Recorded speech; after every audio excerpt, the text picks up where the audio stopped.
আসসালামু আলাইকুম প্রিয় দর্শক।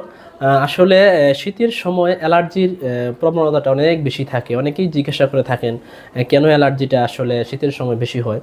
এর কারণ হলো শীতের সময় আমাদের যে টেম্পারেচার ভেরিয়েশনটা অনেক বেশি থাকে।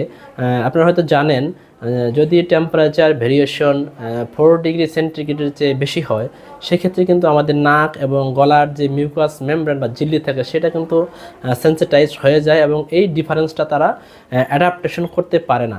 এই সময়েই সাধারণত বিভিন্ন ডাস্ট, পোলেন বা ঠান্ডা বাতাস এগুলো যদি নাকে বা গলায় বা ঠান্ডা খেলে অথবা ঠান্ডাতে কাজ করলে, তখন কিন্তু এই যে সেন্সিটাইজড ঝিল্লি থাকে সেই ঝিল্লিটা কিন্তু আরও অ্যাক্টিভ হয়ে যায়।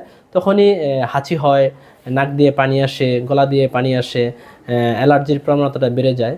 এজন্য যাদের অ্যালার্জি আছে তাদেরকে আমি বলবো, আমরা অ্যালার্জির কিন্তু আধুনিক অনেক চিকিৎসা আছে, অনেক ভ্যাকসিন আছে, অনেক কি বলে এটাকে মনোক্লোনাল টার্গেটেড থেরাপি বলে, এরকম থেরাপি কিন্তু এখন চালু করেছি।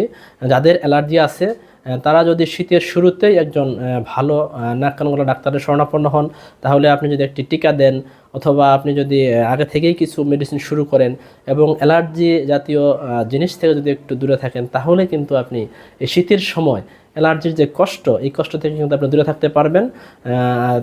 এই জন্য কিন্তু আপনাকে একটু সতর্ক হতে হবে। তাহলেই আপনি এই অ্যালার্জি থেকে অনেকটাই, আমি বলবো যে অনেক রোগী, আমার অ্যালার্জি রোগী কিন্তু অনেক ভালো আছে। সেজন্য আপনাদেরকে অবশ্যই একজন ভালো মানবিক গুণসম্পন্ন ডাক্তারের শরণাপন্ন হতে হবে। ধন্যবাদ।